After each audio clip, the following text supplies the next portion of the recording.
All right, let's take a look at SP Resize and various applications.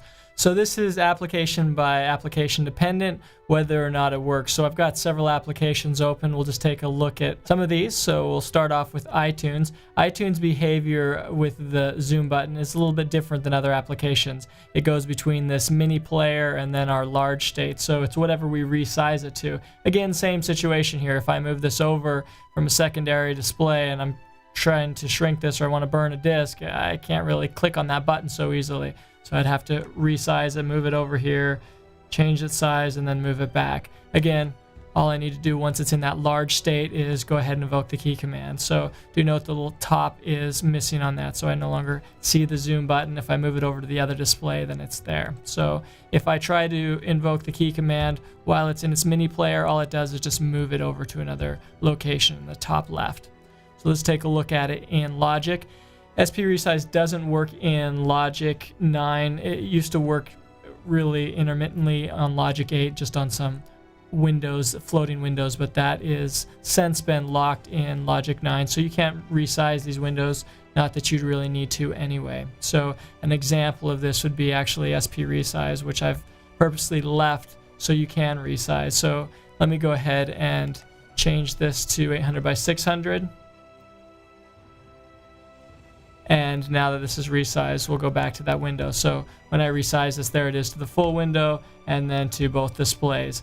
I set boundaries on this so it couldn't actually go any smaller than this. And again, that's up to the application. So if I go into something like System Preferences, you normally wouldn't want to change your window size on this. In fact, they don't even give you a handle to resize when you go into your preferences. But since it is resizable, then I can do that with the key command. So you can see it's resizing the various windows, and in fact we can even shrink this down if we wanted to, which is probably not what we would be after, but it is doable. So wow, it's gone. Okay, let's take a look at it in Camino. Any of you using Camino? There it is, full screen, and then let's go to dual screen, make a new window, close out of that. Let's go to transcribe, just random application. Not working, not allowed to be resized in there. Look at QuickTime Player. This is actually kind of a nice function, I think, in QuickTime. So here's what the window would look like with just the QuickTime at its normal resolution. If I wanted to make this full screen, then it stretches the proportion, so it looks kind of awkward, but at least it fills the screen, so rather than just going into our full screen like that. So with the QuickTime Pro, there it is with both monitors, resizing it, kind of handy.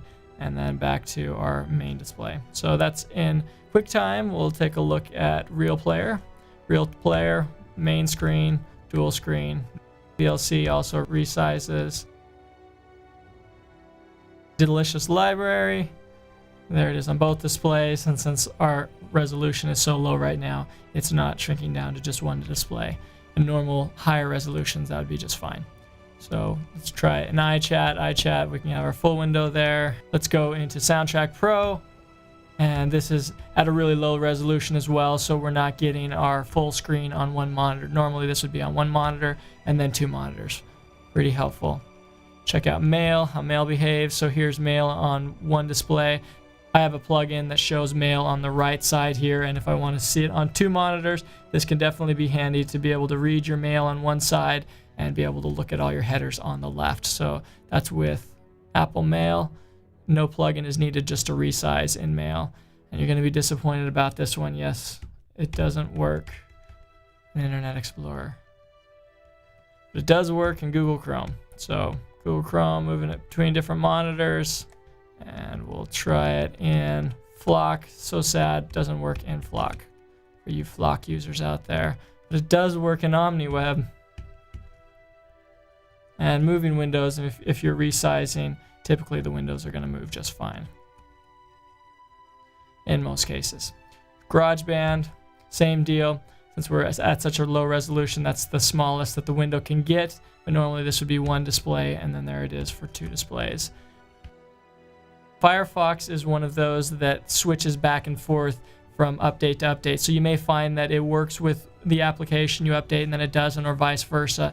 Firefox seems to be on and off through updates, whether it works or whether it doesn't. And even Yojimbo works. So there's a quick look at SP Resize in a few applications. So hopefully that kind of gives you an idea of SP Resize, and you guys are all excited. Been thinking about maybe adding some cool things like. So if I get enough votes for some sound effects to be able to turn those on as we resize windows, or I may add that. So just let me know. Just kidding.